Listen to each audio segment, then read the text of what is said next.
por cumplir con los, insisto, con los principios que tenía asignados y que tiene asignados. ¿Cuál es una de las características del cambio del entorno político? Fue el arribo del pluralismo. Las condiciones de la competencia, al haber financiamiento público, mejoraron sustancialmente la participación de los partidos y de los candidatos, y trajo como consecuencia una mayor competencia y resultados entonces con una mayor pluralidad. Así, el instituto entregó siempre las constancias de mayoría a quien tenía mayoría de votos. Y esto fue integrando un Congreso de la Unión cada vez más plural. El primer momento en que el Congreso de la Unión, la Cámara de Diputados, el partido que en aquel entonces se llamaba mayoritario, que era el PRI, perdió la mayoría, fue en 1997.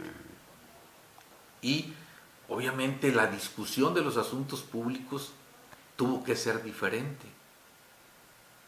¿Por qué? Porque el Congreso se integra diferente, las comisiones se integran diferentes, y la discusión de los asuntos entonces es más público. Ya no era solamente el que llega a la iniciativa y se aprueba porque tenemos mayoría, ahora había que trabajar de otra manera. Entonces el instituto ha cumplido con esto. Y en aquellos tiempos, cuando iniciaban, lo más fácil era entregar la constancia de mayoría a cualquier partido de oposición, que se llamaban de oposición en aquel momento. Y lo más difícil era entregarle la constancia de mayoría al PRI. ¿Por qué? Porque había una descalificación permanente a los procesos de quienes no ganaban. Había una descalificación permanente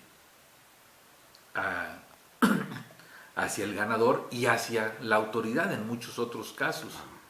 Entonces, esa parte de madurez de cultura política creo que aún no ha cambiado mucho, o ha cambiado mucho, sin embargo persisten todavía expresiones y manifestaciones de que cuando alguien pierde, pues la culpa la tiene el árbitro, nunca el equipo de trabajo, nunca el candidato, ¿no?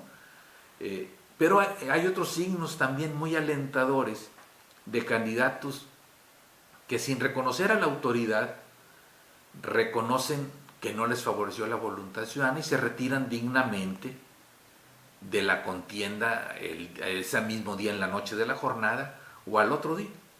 Entonces, nosotros lo hemos asumido siempre como una circunstancia que no depende de nosotros, que muchas veces la desconfianza que se manifiesta públicamente no es que exista desconfianza, sino simplemente es una estrategia de demérito al triunfo del otro. Pero hoy México es un México en lo político diferente, es plural. Hemos tenido dos alternancias en el Poder Ejecutivo Federal, la del 2000, la del 2012 y ahora la del 2018. Entonces sería la tercera alternancia que tenemos en el Poder Ejecutivo Federal. Tenemos cámaras de diputados y de senadores plurales, con un alto nivel de pluralidad, pero además con un ingrediente ahora, la paridad de género.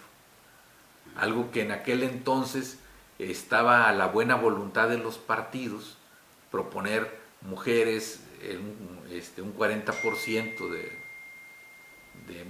eran mujeres, que era el género más desfavorecido, pero que las ponían como suplentes, las ponían en cualquier otro cargo, ¿no? En municipios o distritos no ganadores. Ahora cambiaron los criterios y la exigencia. Entonces un cambio también muy radical tiene que ver con la presencia de las mujeres en el ámbito de lo político, que es para bien. La discusión, lo hemos visto, lo vimos aquí en Nayarit, la discusión y la participación de las mujeres es más fresca, es diferente. Entonces, bueno, es bienvenido. ¿Qué otra cosa hemos cambiado así que sea muy notorio entre el 91, 94 y actualmente? El tema de los medios de comunicación. El tema de los medios, de una libertad absoluta que había para aparecer en medios, contratar tiempos, espacios, a un control ahora, una restricción absoluta para venta de espacios en tiempo, radio y televisión,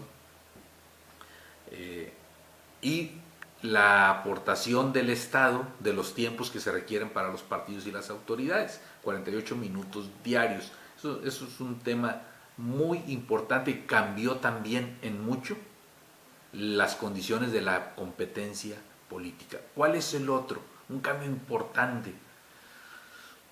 La presencia de los gobernantes en los medios de comunicación.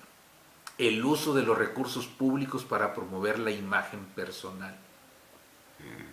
Ahora, esta restricción también impacta en los medios, en las competencias e impacta en la decisión de las candidaturas. Ahora no se deben de usar recursos públicos para promover la imagen, ni la voz siquiera. Y cuando viene un proceso electoral, incluso los gobiernos en turno no pueden promover sus logros porque se supone que con eso pretenden ayudar a un partido. Son las reglas que se tienen, tenemos reglas muy restrictivas en muchos casos, por eso vemos muy judicializados los procesos electorales ahora en el tema de los funcionarios públicos, que antes no era de esa manera.